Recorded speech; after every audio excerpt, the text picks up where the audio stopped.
ओम शांति। आज भाग दौड़ भरी दुनिया में हम शांति पाना चाहते हैं, शांति की महसूसता पाना चाहते हैं। लेकिन आज ना तो हमारा माइंड शांत रहता है, ना हमारे बोल शांत रहते हैं और ना ही हमारे कर्म, ना हमारी एक्टिविटी। हम शांति पाना चाहते हैं लेकिन क्यों नहीं मिलती वो? और उसका कारण है हम शांत होना चाहते हैं लेकिन हम कहते क्या हैं, सामने वाला मुझे शांत रहने नहीं देता। मेरे घर का माहौल इतना अशांत है कि मैं कोशिश भी करूं शांति में रहने की, मैं नहीं रह पाता हूं। मैं जहां पर काम करता हूं वहां पर का माहौल ऐसा है जहां मैं शांति रह ही नहीं सकता हूं। आखिर क्यों?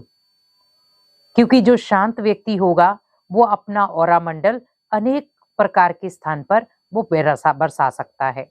लेकिन जहां पर हमें अशांति में शांति लानी है, उसके लिए मुझे बहुत सारे प्रयास करने हैं। क्योंकि हमें ये जानना है कि हम शांति चाहते हैं, लेकिन उसके लिए करना क्या है। तो उसके लिए दो चीजों का हमेशा ध्यान रखें अगर आपको शांत इंसान बनना है तो। क्योंकि शांति हमारा गुण है, शांति हमारी आत्मा का स्वधर्म है। इसीलिए कई बार हम ज्यादा स्ट्रेस में होते हैं तो हम क्या कहते हैं, मुझे थोड़ी देर के लिए आप शांति में छोड़ दें, मुझे थोड़ी देर आप रिलैक्स करने दें। रिलैक्स मतलब क्या? ओनली बॉडी रिलैक्स नहीं होती, हमारा माइंड भी रिलैक्स होता है।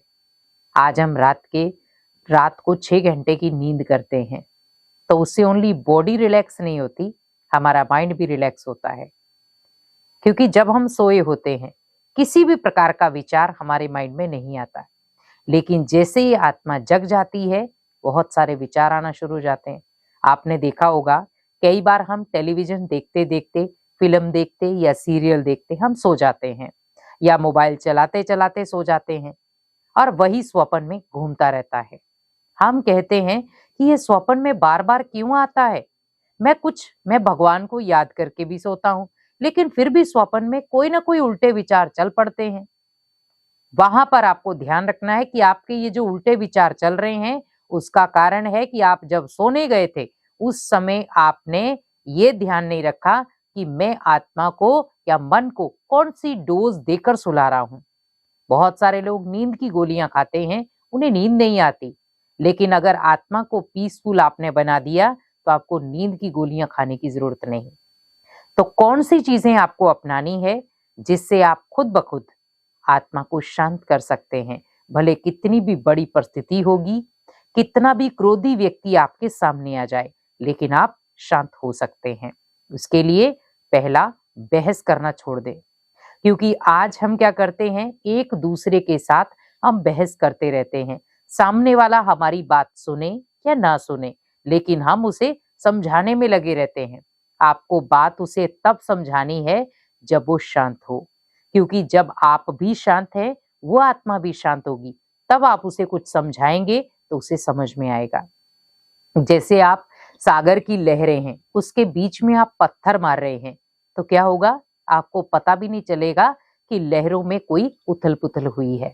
लेकिन जब सागर की बिल्कुल पानी सतह में है, कोई उछल नहीं खा रहा है, बिल्कुल प्लेन है, तब आप पत्थर मारें।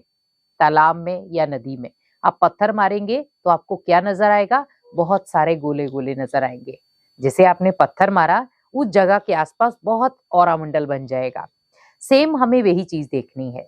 अगर एक पत्थर को पानी में, एक स्थिर पानी में डालने से उसके अंदर बहुत सारे वाइब्रेशंस क्रिएट हो जाते हैं, तो क्या मेरे बहस करने से क्या मेरे घर का माहौल अलग नहीं हो सकता? अगर मुझे अपने घर को पीसफुल बनाना है, घर में खुशियां लानी है, घर में सुख शांति लानी है, तो आपको पहले तो ध्यान रखना है किसी क्रोधी व्यक्ति के साथ, किसी अशांत व्यक्ति के साथ आपको बहस नहीं करनी है। क्योंकि बहस करने से क्या होता है, सामने वाला तो अपना मान सम्मान खो ही रहा है, हम उसे देख करके खो देते हैं। और हम कहते हैं सामने वाले ने मुझे ऐसा क्यों कहा, उसने कहा तभी तो मैंने रिटर्न में जवाब दिया। तो पहली बात यह है कि आपका और उसका कोई भी, आप सोचो कि हम दोनों अलग अलग है, नहीं है, क्योंकि दोनों ने सेम कर्म किया है। अगर यहाँ पर वो क्रोध कर रहा था, आप यहाँ पर शांत हो जाते, तो यहाँ पर दोनों की मैचिंग नहीं हुई। क्योंकि ताली तो बजी नहीं। तो क्या होगा, वो क्रोधी व्यक्ति क्रोध करते करते करते करते खुद शांत हो जाएगा। लेकिन जो शांत व्यक्ति है, अगर क्रोधी व्यक्ति का उसके ऊपर असर आ गया तो वो शांत होते होते भी क्रोधी बन जाएगा। हमें ध्यान रखना है, शांति मेरा गुण है। उस गुण को मुझे किसी भी आत्मा के लिए उसे अवगुण में परिवर्तन नहीं करना है। उस गुण को मुझे अपनी शक्ति बनाना है। तो पहला क्या याद रखना है आपको, किसी के साथ आपको बहस नहीं करनी है। दूसरा, हमें किसी को भी किसी के लिए शिकायत नहीं रखनी है। हम कई बार क्या करते हैं कि हम अपने आप को शांत बनाने के लिए कि मैं बहुत शांत हूं, लेकिन हम किसी की बात किसी तक बोल देते हैं। मान लो सपोज हमारे घर में कोई व्यक्ति आया, हम अपने आप को इतना शांत बनाकर बैठे हैं, लेकिन मेरे घर में कोई व्यक्ति आया और मैंने किसी दूसरे व्यक्ति की बात उसे बता दी, शिकायत कर दी। क्या होगा, वो शांति का गुण नहीं है, क्योंकि वो अशांति का गुण बन गया।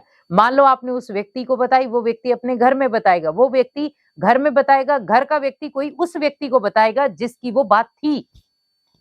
अगर आप शांत हैं, अगर आपको किसी की शिकायतों में कोई प्रभाव नहीं डलता या आप किसी की शिकायत करना ही नहीं जानते, तो क्या होगा, जो लोगों के अंदर आपके प्रति शिकवा है, नफरत है, एक घृणा है, वो खत्म हो जाएगी।